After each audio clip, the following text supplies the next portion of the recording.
Yes! Just surrender, man. Just surrender. Angels are just stronger than you. Man, we've beat the historic Garuda list that ramped 4 mana in one single turn with this broken ass card, the Amber and the Paradise Rid. How insane is that? Hello everyone and welcome. I'm Lenny and you're watching Lenny TV. Today we are playing some Mardu Angels. I love me some tribals, I love me some angels. They are probably one of my favorite tribals of all time. Maybe second to wolves, because that's my favorite animal and I just love wolves. I hope they get more support in the near future. But man, angels are fun and really strong. The deck performed really well and it is a ton of fun to play, and we can have board states that even beat up the strongest decks there are. Like insanely strong board states with angels right now in historic. The deck is a ton of fun and I hope you check it out, and if you have the cards, please play it. If you don't, I don't know if you should craft it. You really have to decide it for yourself. But man, this is a lot of fun. Before we get into the deck explanation, please make sure to smash the sub button. We smashed the 500 sub goal really easy, so we can continue, I guess, on the sub train here. And yeah, like the video if you enjoyed it, and leave some nice comments or suggestions if you want to see some specific historic decks, because I want to brew some more historic for sure. The format is a lot of fun right now. Without further ado, we're going to jump right into the deck explanation right now. Alright everyone, we're in the deck builder, and as you can see here, we are running the most beautiful cards ever created in the history of Magic. Ever. We are playing an angel deck, and as you know, I love angels. I love tribal decks, and I love angels. Turns out, historic is pretty fun to play right now, because there is not a lot of like real competitive lists going around. So you see a lot of interesting decks, a lot of out-of-the-box decks, a lot of awesome strategies. And you can also play your favorite tribals, as it turns out, because the format is just relaxed and more casual. So this list is pretty strong right now. We are only playing creatures and we're playing an angel theme. Let's talk a little bit about the cards here. Amuri, because we only play creatures, is a really good inclusion here. Yeah, nothing else to add to this. Thalia against everything that doesn't cast only creature spells is a really good card. Alongside Thalia we have another Tithe Taker, and we added Tithe Taker for some extra bonus synergy actually here. Because when it dies, first of all the card is resilient because it leaves a body behind when the board gets wiped. But second of all, we want flying things to cast Sephara for 1 white. We have 4 Sepharas. So getting this little token is really important to us. Also 4 Bishops of Wings, because whenever an angel enters you gain 4 life, and when an angel dies we get a 1/1 spirit. Again, the spirit has flying, so relevant for Sephara, and the life gain combined with these 2 cards is just insanely good. Angel of Vitality reads, if you would gain a life, you gain that much life plus 1 instead. So that means if you have a Bishop of Wings and you play an Angel of Vitality, you already gain 5 life. So it already buffs itself to a 4/4 if you play this on curve, like turn 2 Bishop, turn 3 Angel of Vitality, the strongest lines of play you can do. And on top of that, if you then drop a Resplendent Angel, you gain 5 life just upon playing the Angel, and then you create another 4/4 token which gains you another 5 life, and this just snowballs out of control really quickly. That can be your 4th turn with 10 damage flying on the board, angels, and it's awesome. Our 4-drops are Seraph of the Scales. Of course we include this one because, oh my god, look at the artwork first of all. But second of all, her Afterlife 2 is again relevant for Sephara. And then we have 2 Aurelia, Exemplar of Justice, because I love the card. It's one of my favorite angel cards ever created. I love the design, how she looks, everything, what she does. It's just a great card in my opinion. Then of course the Mother of all Angels, it's Lyra Dawnbringer. And she's so strong that she even got played in standard in some Esper shells when that was like the standard of the time. So really strong card overall. It gives every angel lifelink. So you can imagine if you're pumping out tokens, they all have vigilance and lifelink. You can just run them in the opponent. You can gain back the life. They deal 5 damage, they gain 5 life. You create some more tokens because of Bishop and this combo here. It's insane.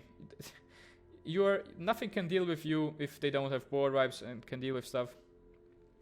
On top of that, on the top end, if you get Sephara on the field, everything with flying is indestructible. So now all of your angels are indestructible. You can run them in, you can gain some life, and it's insane to deal with.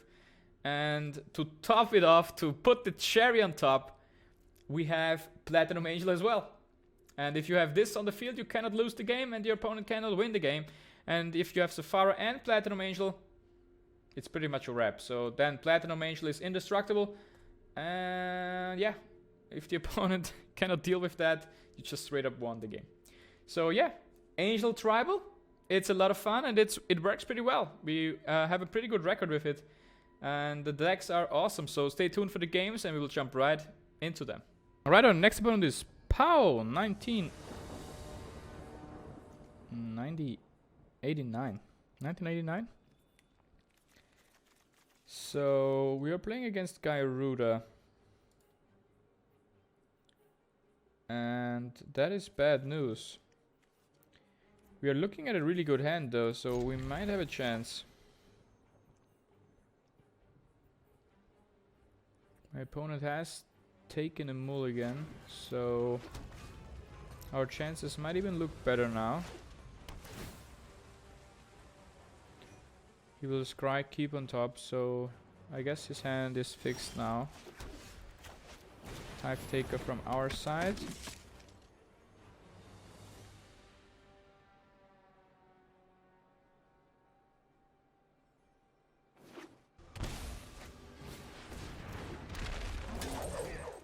Oh, I've never seen this animation before. Into... What in the world?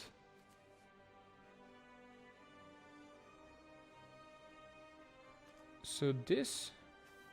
So... Did he just ramp 4 mana? This is 2, this is 2, yeah. He can drop Garuda next turn. That's insane. Like, that's truly insane.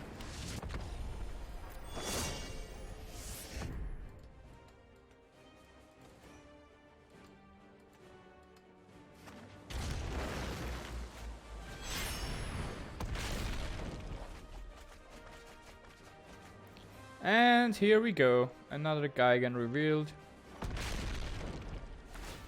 He will repeat this madness, but he will not really find anything from his deck. He will steal something from me. A Seraph of the Scales, great. We are going to crack the Fabled Passage here to get ourselves a swamp. And then we are going to drop our Seraph of the Scales. And we are going to do nothing. Hopefully he cannot flicker Gigan here.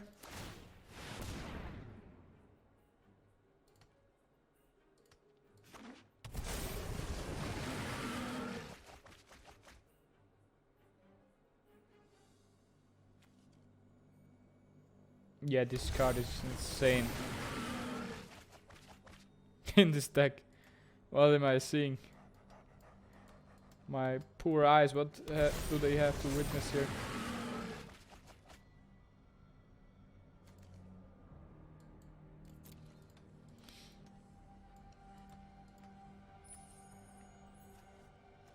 He cannot get Sephara, he cannot get Lyra.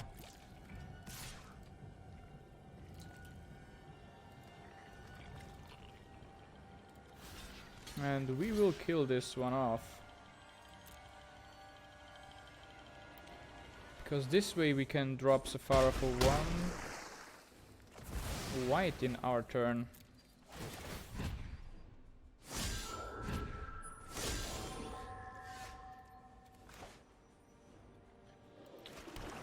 Alright, let's go. We're gonna drop Safari for 1 white. Actually cancel that plan. We are going to tap the Angel here. And 3 white, 3 tokens to drop Safari as well. Can he win against us here? If he's... Oh, he cannot play Agent of Treachery.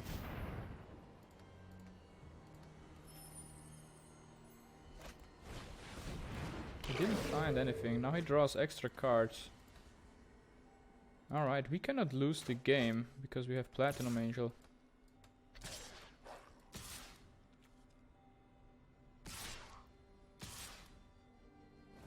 So those attacks are really bad, actually. Because we can... Or these 3 I can understand, but these 2 I cannot really understand. Because we can just block our Seraph of the Scales here. He cannot give her Death Touch, so we gain 7 life here. And we create an Angel token. And now the fun starts. Now we drop Lyra the Dawnbringer. Now everything has lifelink. And we are going to yeah, just smack in the air for a lot of damage. Even though this guy has such an insane turn with the Prodigy and everything, we outvalue this deck immensely. Angels are so effing good, man.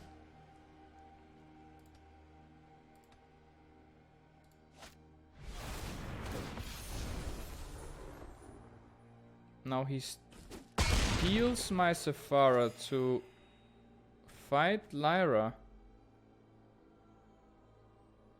What in the...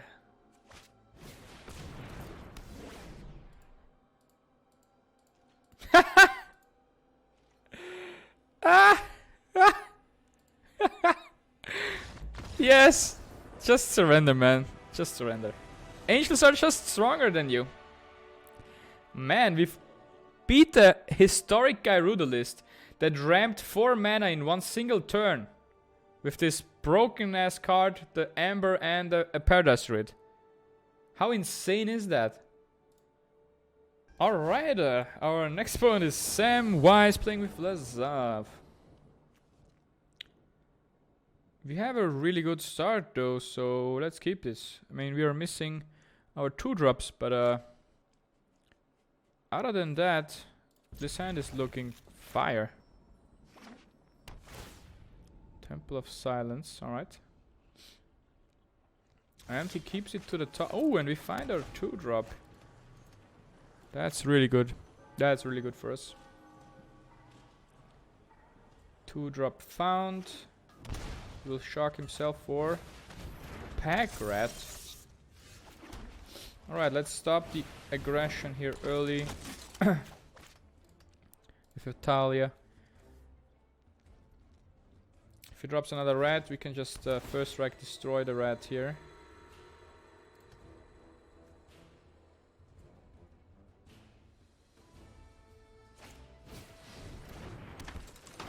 Dragonmaster Outcast. Alright, we have no untapped source of land here.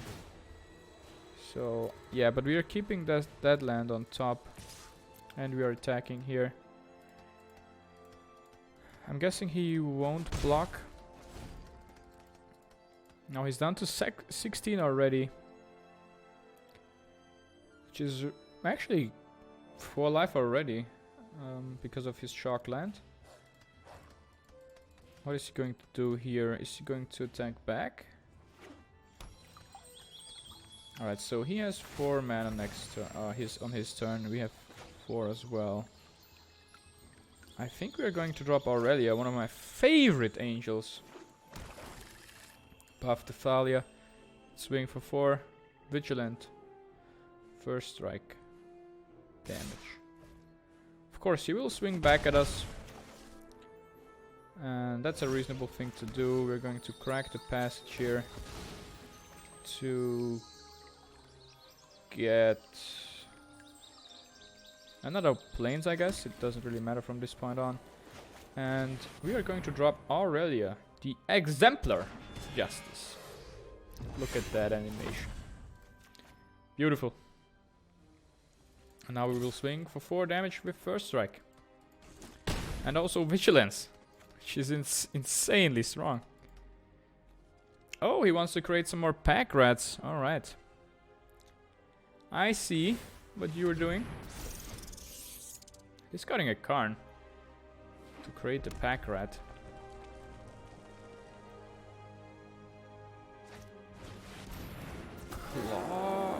Clackbridge Troll.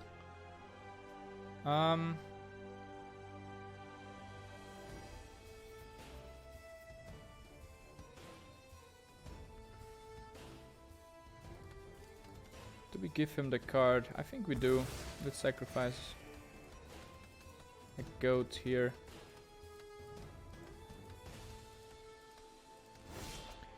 We will gain a lot of life on our next turn here anyway, because Aurelia has lifelink now. And we are going to buff up Aurelia here and swing with both of these. And we will mentor buff the Talia. We will gain 5 life because of Aurelia attacking.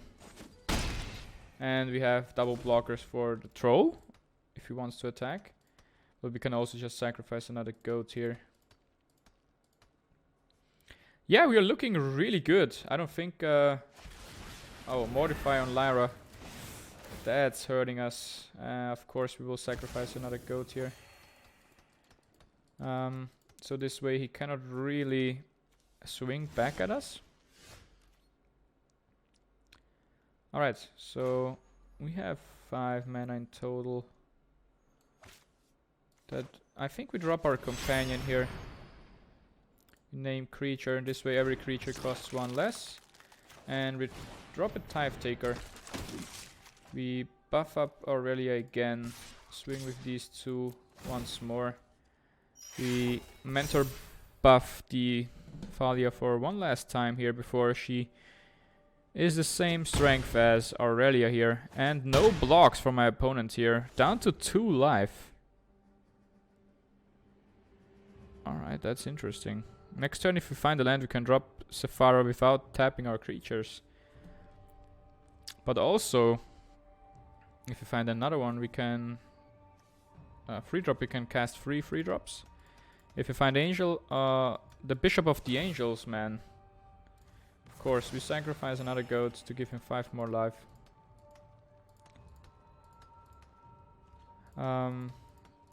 And yeah, if it doesn't block here, we can just end the game. This troll has gained him 9 life so far. Oh, it's a Seraph of the Scales. I love that card. And there she is. We draw 1 ourselves. Alright, so what do we do here? Of course we develop more flyers, so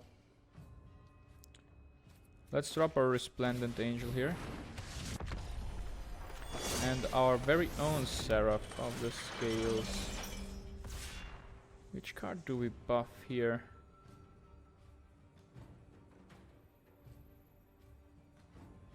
I guess we can buff Aurelia here again. Swing with these 2, with these 4 cards. I mean, with this he can kill off... No, he can't, because he cannot give Death Touch. Yeah, then this is the right call here. We will mentor buff the Tithe Taker. There is no Death Touch on the Seraph of the Scales here.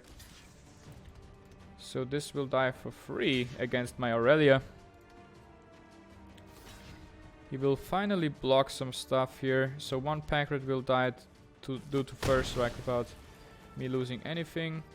We will trample through some damage here even. So 1 damage goes through here. We will deal 4 here, so he's down to 1 life. We'll get 2 spirit tokens. Oh, but now the dragons start rolling in. That could be dangerous. So we need to finish him off next turn. Otherwise we might be in some trouble. Oh, Liliana coming down. So sacrificing 2 creatures is a really easy call for me here. Because I will go ahead and sacrifice the Tithe Taker. And Seraph of the Scales. To play Sephara for 1 mana next turn. We will gain 3 flyers.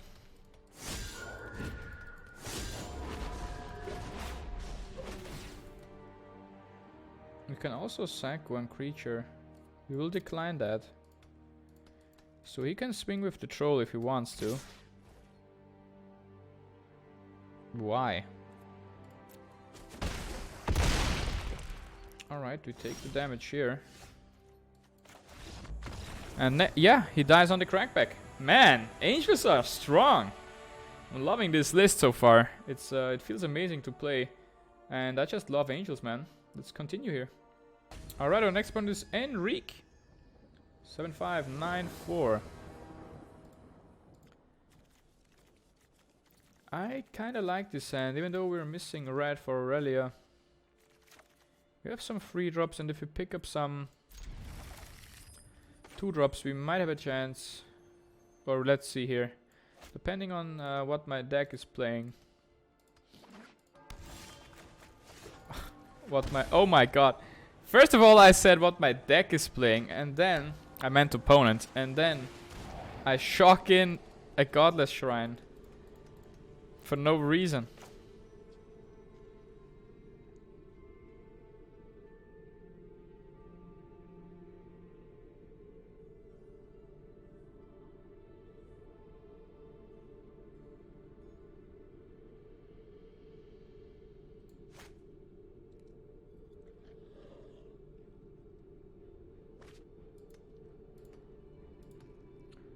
Alright, he takes a Resplendent Angel that we cannot even cast.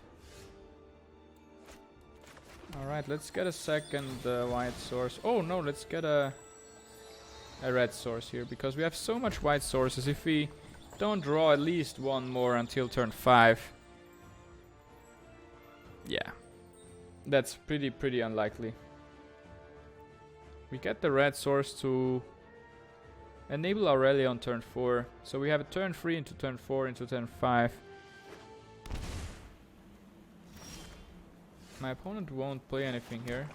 That's interesting. So we are attempting to cast Angel of Vitality here. And it resolves. Alright. My opponent essentially did nothing with 3 mana. What will he do now? Will he remove it?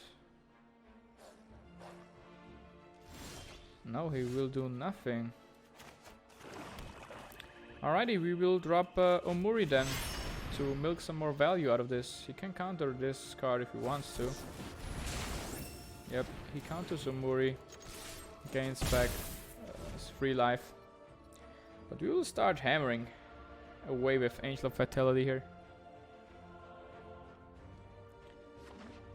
In our next... Oh, 3 mana. Alright, so that means he probably has another counter spell.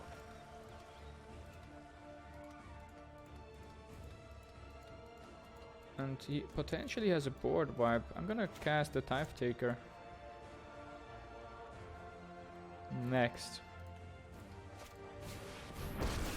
Oh, he has it, the fairy. Sweet. He will bounce my angel. Alright. Let's drop Seraph of the Scales here.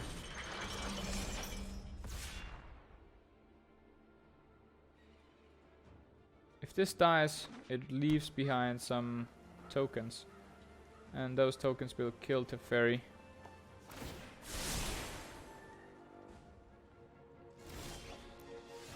Alright, we don't find any more lands. That's unfortunate. We're attempting to drop a Tithe Taker here. And that way... yeah,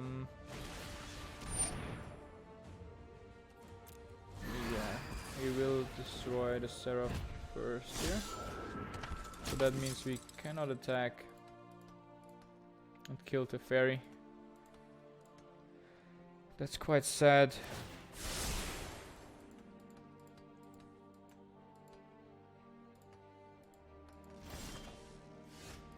Man, we're playing against full-on Asper control. We're attempting to kill the fairy here. And it works. He still can board wipe at instant speed. And I don't like playing too much into that. So I'm just gonna drop one Angel of Vitality. Nothing more, just this one. Chemist is inside. Alright, so no board wipes. He wants to draw.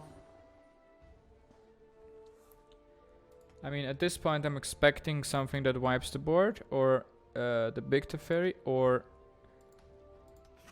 something else. Maybe Liliana? Alright, he will cast nothing. So that means only counter spells for him now. We have 2 white sources, so we can drop an Angel of Vitality here. At least we can attempt it. If he counters that... I mean, we are attempting to cast Sephara here. Because once Sephara is down, we should be in a pretty good position.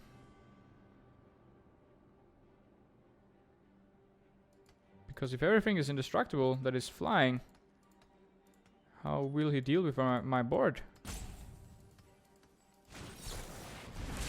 Of course, Sephara gets countered here. We smack for 2 and call it a day.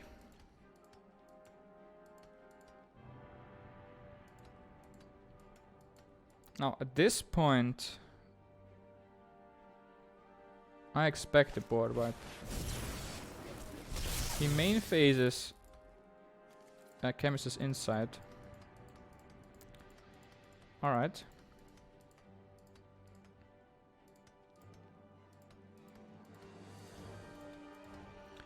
Yeah, I'm not really developing the board more here because we don't really need to. We have enough damage, I think, to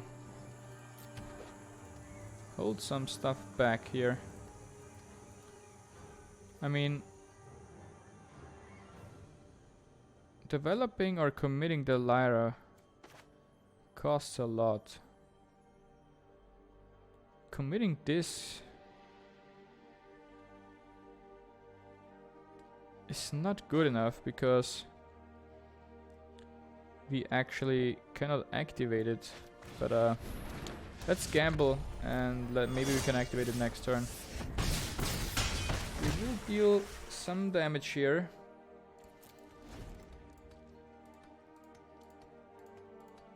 At this point he has to board wipe here. He has to commit to a board wipe.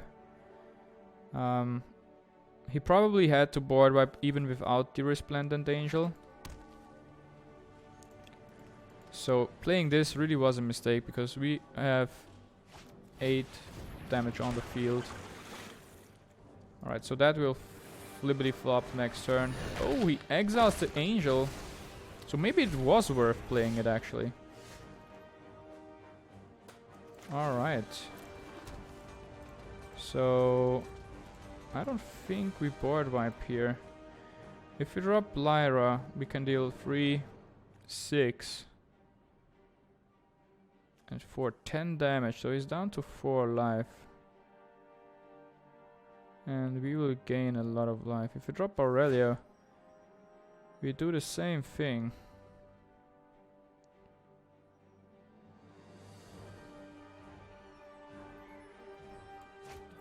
I think dropping Lyra here is better, because if he wipes the board afterwards, we can still have this 1-1 And then we can attack for free with Aurelia. So my opponent is down to 4 life. The Angels got lifelink. They gained enough life to buff themselves up. And if he doesn't board wipe here, we just straight up won. But there is no way that there is not a board wipe for him. And if he doesn't find one now, this man is the unluckiest person I've ever seen. Still no board wipe. Man, I feel really bad for this Esper player now. How is that possible? Don't tell me you... Oh my... He really didn't have a board wipe. I mean, you never feel bad for Esper players, so... Haha! We take the win here. Alright, our next opponent is Master Sergius. Playing a Johnny. Let's see here. We have a really strong opener. So, yes, please. We take... we play the Temple of Silence for... Oh, yeah. Yes. Yes, please! Give me this. Shocking in the Watery Grave. Scheming Symmetry. What in the world? I guess we put the Resplendent Angel on top. What in the world? Alright, Bishop of Wings. Yeah, I've never seen that. What is he taking here? He has to take the Resplendent Angel, right? Yeah.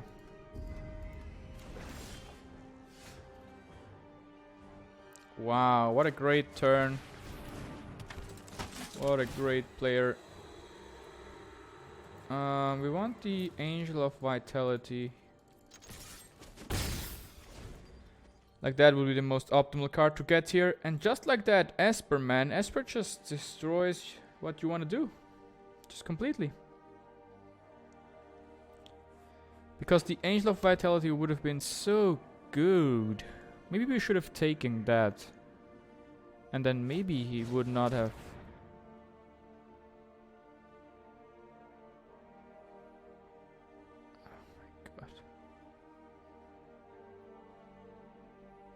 So he knows what I put on top here because he already has seen everything else. What do I really want here? Angel of Vitality would be a really good card. But also just a land. I guess I pick a swamp here actually.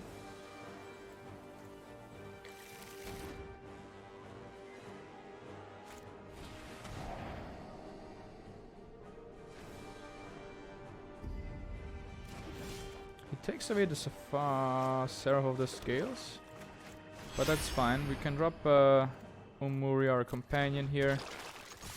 Smack for 3 damage. And there is a Shadow of the Sky. Sadly, we lose almost everything. We have 1/1. We have 1/1/1. We're gonna scry here. That's a really good card to build ourselves back up. Because it's really resilient. Thalia will make his spells cost more. And starting next turn we are punching for free. And then we have a pretty resilient board. Even against some board wipes, because we get 2 1/1s if Seraph of the Scales dies.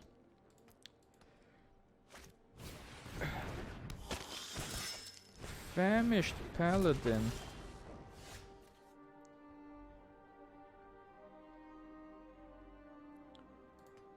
So that combo pretty much ends the game.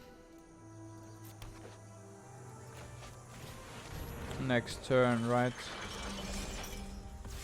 So GG's there, I guess. Because he can just equip it and deal the damage. I mean, if you go through that amount of trouble to make the Paladin Sorcerer's Wand combo work, you pretty much deserve to win here. I mean, you play an Esper Shell with all the discard and slowing down action to pull this off. That I think you've actually deserved this. Now I can just tap him, deal damage, and because it's worded in the way that whenever this gains life. Oh, he needs to give it lifelink somehow. I'm such an idiot, and he doesn't have lifelink on it still. So we might actually. Yeah, this is not the combo. You need lifelink as well, man.